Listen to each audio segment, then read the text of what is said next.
Puppy mills are a dark and often hidden aspect of the dog breeding industry that have caused significant harm to countless animals over the years. These facilities, which prioritize profit over the well-being of the animals they breed, have been a source of controversy, concern, and widespread criticism.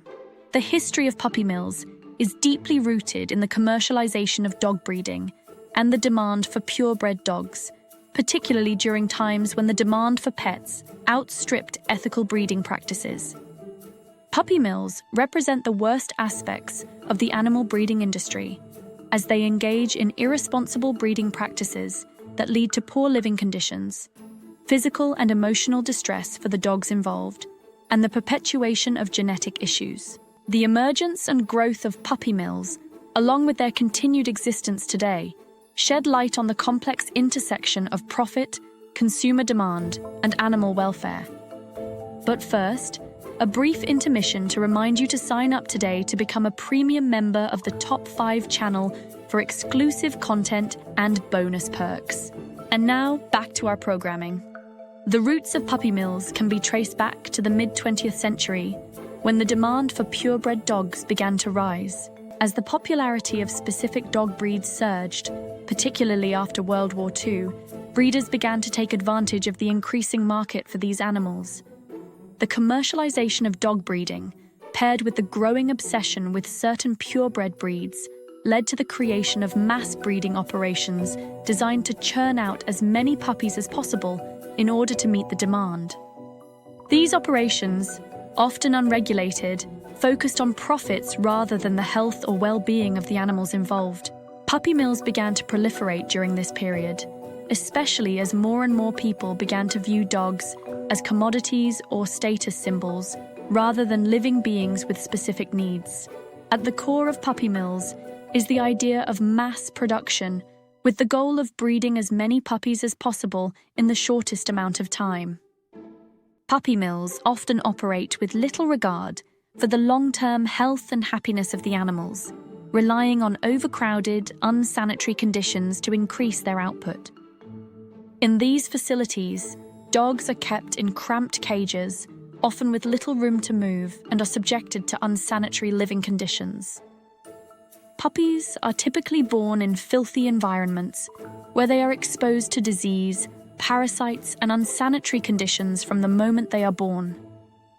In many cases, the breeding dogs themselves live in deplorable conditions and are forced to breed repeatedly without proper rest or care. The breeding practices of puppy mills are irresponsible and often lead to a range of health problems for both the mother dogs and the puppies. Female dogs in puppy mills are frequently bred at every opportunity, often being forced to breed as soon as they are old enough, and in some cases, as soon as they are physically capable. These dogs may be kept in constant cycles of pregnancy, birth, and nursing, with no time to recover or regain their health. This relentless breeding schedule can have serious consequences for the health of the female dogs, including physical exhaustion, malnutrition, and the development of medical conditions. Many of these dogs are kept in small cages for the majority of their lives, with no access to exercise or socialization, leading to physical and psychological trauma. The puppies born into these environments often suffer from neglect, improper socialization, and poor health. The health issues faced by puppies bred in puppy mills are often severe and long-lasting. Because the dogs are bred in suboptimal conditions, they are at higher risk for genetic disorders, diseases, and health complications. Inbreeding is common in puppy mills, as the facilities often breed closely related dogs to maintain a high output of puppies. This practice increases the likelihood of genetic defects, such as heart problems, hip dysplasia, breathing difficulties, and other hereditary conditions. Puppies born in these environments are frequently sold to unsuspecting buyers, who may not be aware of the health problems they may face in the future.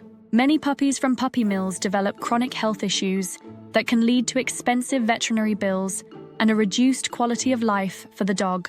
Puppy mills also have a devastating impact on the emotional well-being of the dogs they breed.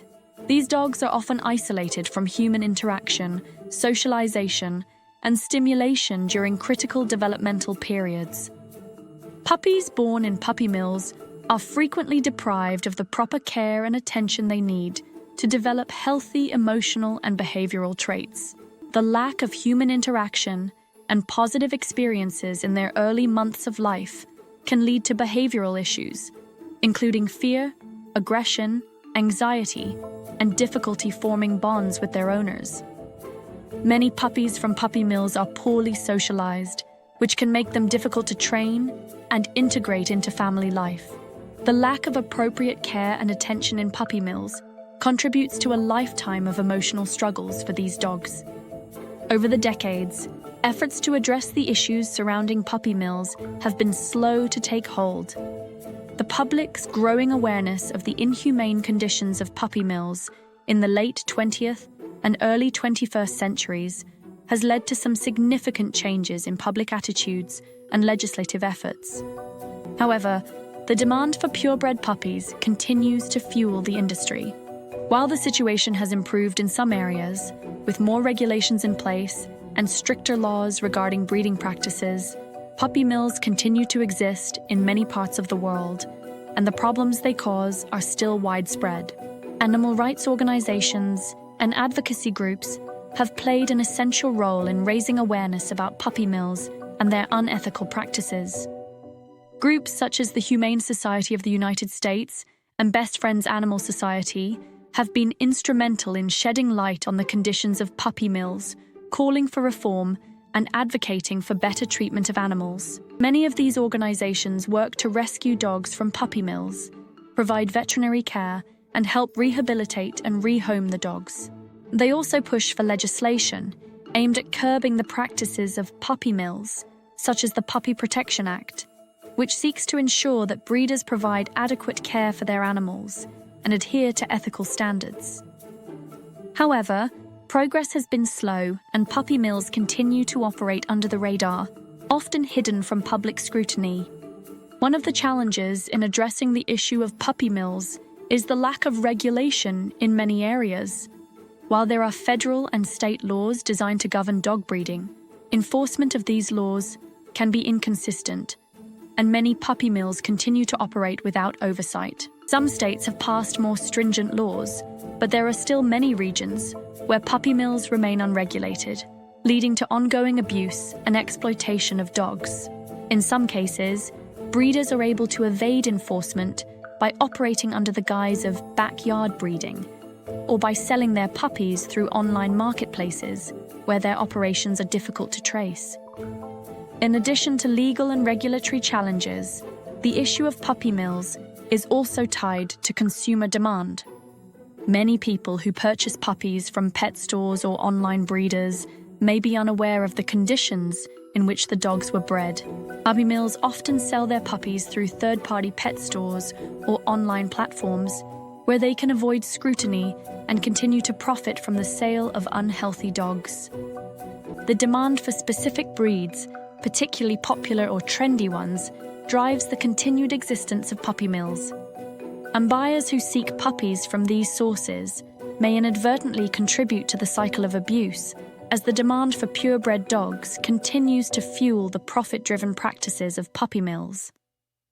Another important aspect of the ongoing issue of puppy mills is the breeding practices used by these facilities. Puppy mills often breed dogs for commercial purposes, without regard to their health, temperament, or well-being. This emphasis on quantity over quality results in the exploitation of both the dogs being bred and the puppies that are sold. The focus on breeding as many puppies as possible leads to the practice of inbreeding, which increases the likelihood of genetic disorders and health problems. Additionally, puppy mills often breed dogs with little regard for the social or emotional needs of the animals, leading to poor socialization and behavioral issues in the puppies. As a result, many puppies from puppy mills grow up to have significant health problems or behavioral challenges, making it difficult for their owners to care for them properly. The impact of puppy mills extends beyond the individual dogs that are bred in these facilities. Puppy mills also contribute to the overpopulation of dogs, with millions of dogs ending up in shelters and rescues each year.